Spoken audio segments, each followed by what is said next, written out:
Halo kawan, Assalamualaikum. Selamat datang kembali di channel kesayangan kalian, Film Adrenalin. Tempatnya film yang mendebarkan. Gimana kabarnya di Padewan? Sehat? Oke, buat kalian yang memang lagi kurang sehat, semoga lekas diberi kesehatan Yowan. Amin. Oke, kali ini kita lanjut mengisahkan sebuah film yang berjudul Five Elements Secret Art yang dirilis pada tahun 2022. Film ini mengisahkan tentang seorang pemuda dan ceritanya bersama 5 elemen di dunia. Oke, biar gak penasaran bagaimana ceritanya, langsung saja miringkan HP kamu, lemparkan kenangan bersama mantan, karena film Adrenalin dimulai.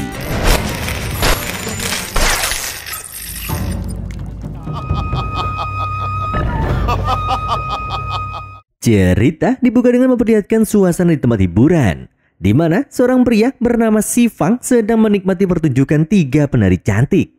Namun, di saat itu berlangsung mulai terasa ada yang aneh, terutama setelah salah satu penari mencoba merayunya dan menyerangnya.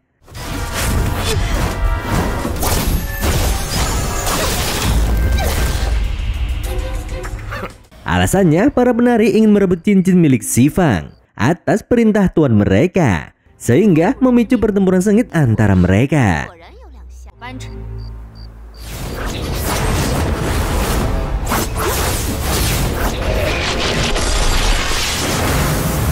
Si wanita melemparkan elemen api untuk menyerang Si Fang. Namun jurus perisai Si Fang bisa menghalau serangan tersebut. Dengan cincin itu, saatnya kini Si Fang membalas. Dia menciptakan portal ajaib dan memunculkan monster elemen api yang meluncurkan serangan fatal.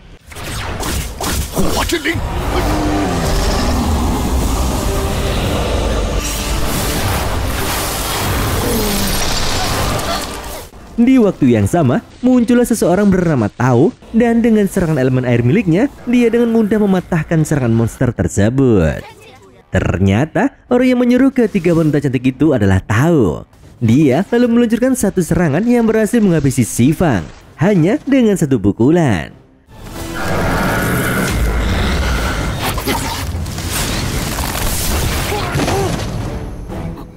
Dia merebut cincin itu dari jarinya dan kini memiliki 4 cincin elemen. Hanya satu cincin lagi yang belum diketahui keberadaannya, yaitu cincin emas. Ambisinya begitu besar untuk mengumpulkan kelima cincin tersebut, agar Tao mendapatkan kekuatan untuk menguasai dunia. Tao kemudian memerintahkan salah satu anak buahnya yang bernama Yoji untuk mencari cincin emas tersebut.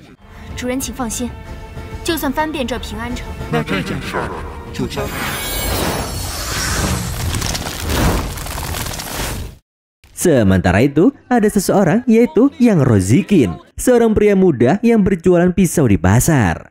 Setiap hari, Rozikin di pasar didampingi oleh asistennya yang bernama Pang Dae. Sambil berjualan, Rozikin terlihat tertarik dengan seorang gadis penjual jeruk bernama Aju. Rozikin mencoba mendekatinya dengan memberikan sayuran segar. Namun, Aju menolaknya dengan sopan. Sementara itu, Gauge, seorang preman, tiba di pasar bersama anak buahnya. Mereka ditugaskan oleh aparat desa untuk mengumpulkan pajak dari para pedagang. Melihat kedatangan mereka, Rozikin bergegas pergi menghindar karena tak memiliki cukup uang untuk membayar. Para preman itu lantas mengejarnya lalu mengepung Rozikin.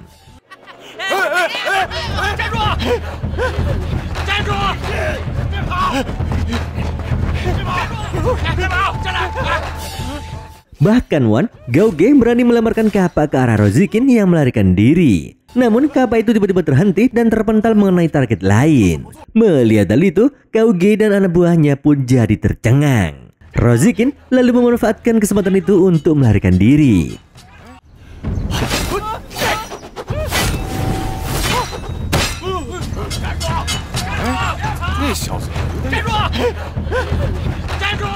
Di sisi lain, ayah Yang Rozikin bernama Yang Rahmat tak sengaja melihat anaknya itu dikejar preman pasar. Dia lalu menghentikan mereka dan memberi uang untuk membayar pajak. Namun preman itu merasa diremehkan karena uangnya terlalu sedikit. Mereka lalu memperlakukan Rahmat dengan sangat kasar. Di saat itu, Aju melihat kejadian tersebut dan segera membantu Rahmat serta mengantarkannya pulang.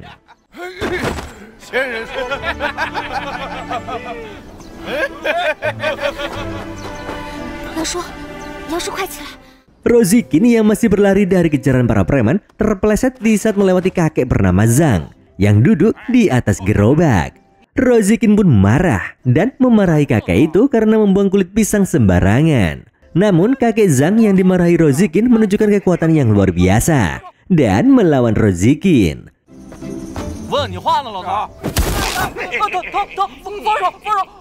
Kemudian kakek Zhang merasa tubuh Rozikin sangat kuat sekali. Dia lalu menawari Rozikin untuk menjadi murid kungfunya supaya bisa menjadi pendekar yang hebat. Kakek Zhang lalu memberitahu Rozikin agar dia menemuinya di kota Ping-On kalau mau nasibnya berubah. Setelah berbicara seperti itu, Zhang pun langsung cabut menghilang seperti bukan seorang manusia. Di malam itu, Rozikin tiba di rumah dan bertemu Aju yang baru selesai merawat Rahmat. Aju menasihati Rozikin agar lebih peduli dengan ayahnya. Namun Rozikin tampak acuh tak acuh dengan nasihat Aju.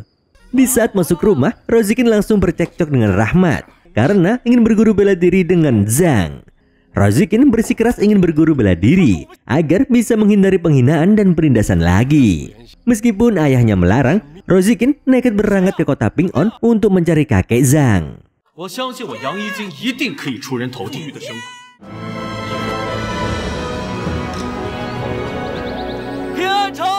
Setelah perjalanan panjang, Rozikin tiba di kota Ping-On dan memulai pencarian untuk menemukan Zhang. Dia lalu memasuki sebuah tempat hiburan. Di sana, Zikin melihat seorang wanita cantik sedang mandi.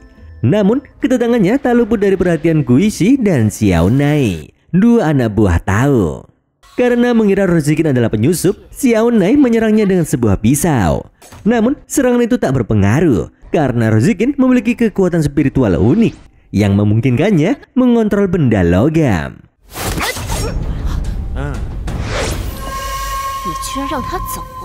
Di saat melarikan diri dari para wanita assassin, Rozikin secara tak sengaja bertemu Zhang yang sedang mabuk berat.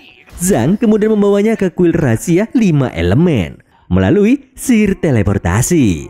Di kuil tersebut, kakek Zhang menguji kemampuan Rozikin untuk mengendalikan senjata logam dengan kekuatan spiritualnya.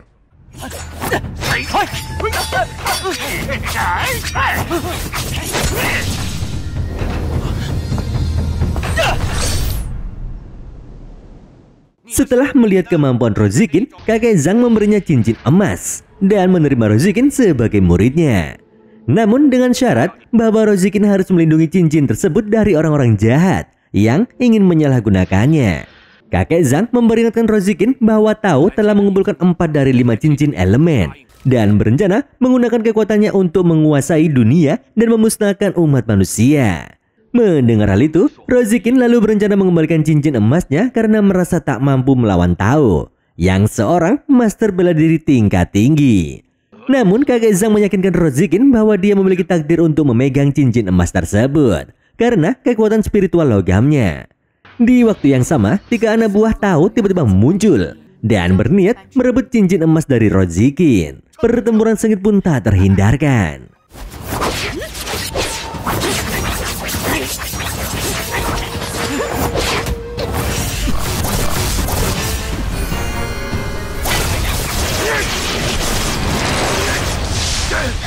Dalam pertarungan itu, Guishi dan Xiao Nai kesulitan menghadapi Zhang yang memiliki seni bela diri tingkat tinggi dengan ilmu tamengnya. Sementara itu, di saat Youji bertarung dengan Rozikin, dia teralihkan fokus oleh sebuah tanda di tangan Zhang. Dan karena ketidakfokusan Youji, Guishi temannya malah menyerangnya. Karena Guishi memiliki dendam pribadi dengan Youji, murid favorit Master Tao. Guishi kemudian lanjut melancarkan serangan api ke arah Rozikin dari atas. Namun, Youji cepat bereaksi dan menggunakan kekuatan teleportasinya untuk menyelamatkan Rozikin, yang memungkinkan mereka melarikan diri. Sayangnya, Youji tak menyadari jika dia telah mengalami luka serius. Rozikin kemudian berencana merawat Youji hingga sembuh sepenuhnya.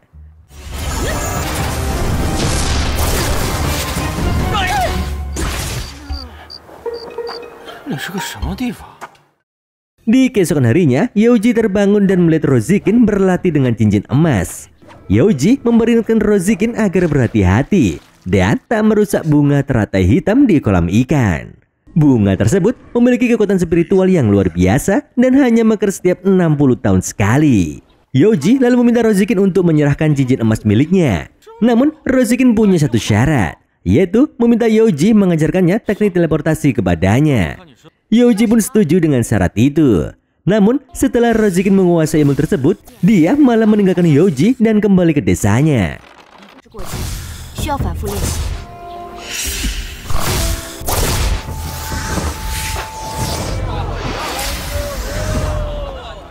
Sebelum pulang ke rumah, Rozikin membeli gelang dan baju baru dengan biji emas dari bunga teratai hitam.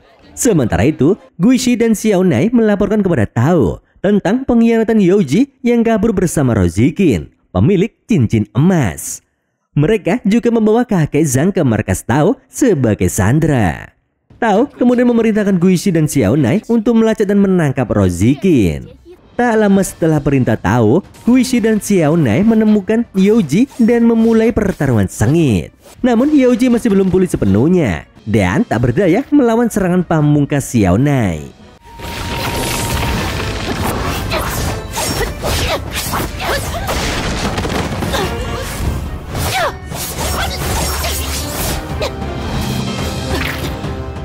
Saat akan diulti, Tao tiba-tiba muncul dan menghentikan perkelahian tersebut. Dia mengungkapkan kekecewaannya kepada Yoji atas pengkhianatannya. Yoji ditahan di markas sementara Guishi dan Xiaonai ditugaskan kembali untuk menangkap Rozikin serta merebut cincin emasnya. Di sisi lain, Rozikin tiba di rumahnya dan terkejut melihat ayahnya, Rahmat, yang terbaring sakit. Acu menjelaskan bahwa ayahnya jatuh sakit setelah Rozikin pergi tanpa pamit. Rozikin lalu memerintahkan asistennya untuk mencari tabib terbaik di kota untuk menyembuhkan ayahnya tanpa memperdulikan berapapun biayanya. Dia juga menawarkan sebagian biji emasnya kepada Aju agar tak perlu berjualan jeruk lagi. Namun Aju menolak dan mengingatkan Rozikin bahwa yang paling penting di dunia bukanlah harta, melainkan cinta. Di sisi lain, Guishi dan Xiaonai berhasil melacak keberadaan Rozikin. Setelah sampai di sana, mereka langsung menyerang orang yang berada di rumah Rozikin.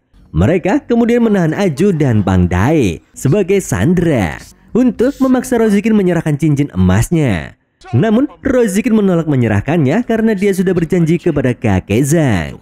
Di saat Xiaonai hendak menyerang Rozikin, tiba-tiba saja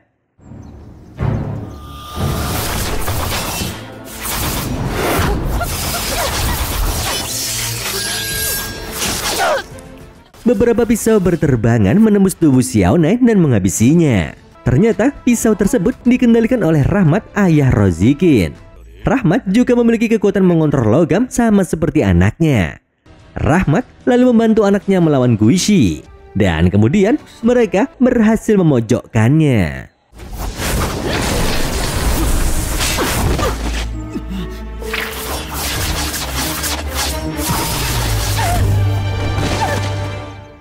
Namun Tao muncul dan menghabisi Rahmat beserta Aju dan Pang Dae di depan Rozikin. Dari kejauhan, kakek Zhang menyadari bahaya tersebut dan meminta Yoji menggabungkan kekuatannya untuk membebaskan diri dari akar tanaman yang mengikat mereka. Di saat Tao mencoba merebut cincin emas, kakek Zhang muncul dan menyelamatkan Rozikin dengan jurus teleportasinya.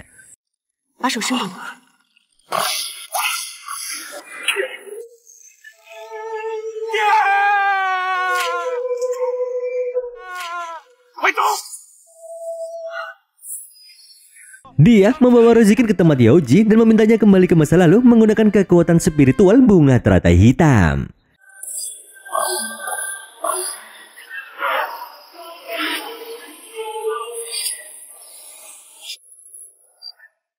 Rozikin berhasil kembali ke masa lalu, tepat di saat Tao bertarung dengan Xifang. Di saat itu, diam-diam Rozikin mengambil cincin api dari tangan Xifang dengan kekuatan pengendali logamnya. Namun, Guishi menyadari aksinya dan melancarkan serangan ke arah Rozikin.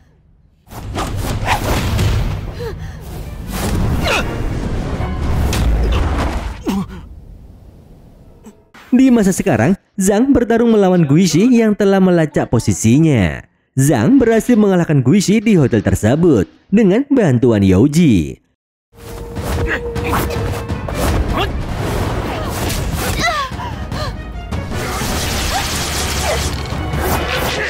Sementara itu, Rozikin yang berada di masa lalu menggunakan cincin elemen api untuk memanggil monster api dan mengalahkan Guishi.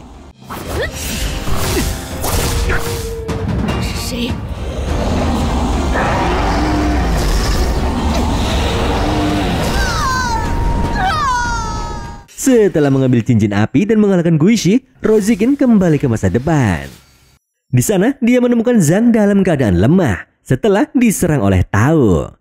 Sebelum meninggoy, Zhang meminta Rozikin untuk menyelamatkan Youji yang ditawan oleh Tao. Rozikin juga bertekad membalas kematian ayahnya dan juga Aju serta Pang Dai. Oleh karena itu, dia bersiap menghadapi Tao. Singkat cerita, Rozikin sampai di tempat Tao dan menyelamatkan Youji terlebih dahulu. Rozikin lalu mengerahkan seluruh kekuatannya untuk melawan Tao. Namun, Tao terlalu kuat. Karena itu, Rozikin jadi keteteran.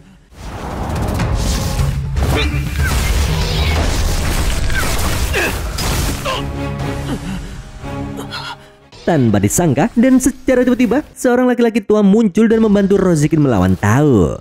Dengan kekuatan gabungan, mereka bisa mengalahkan Tao.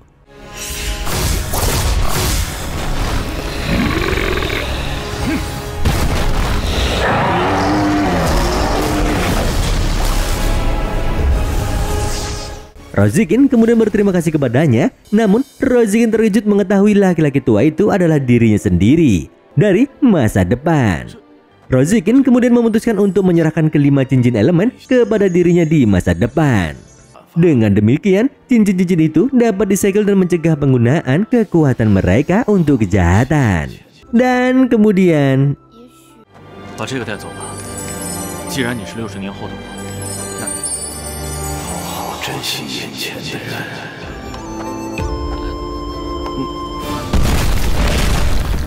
The end.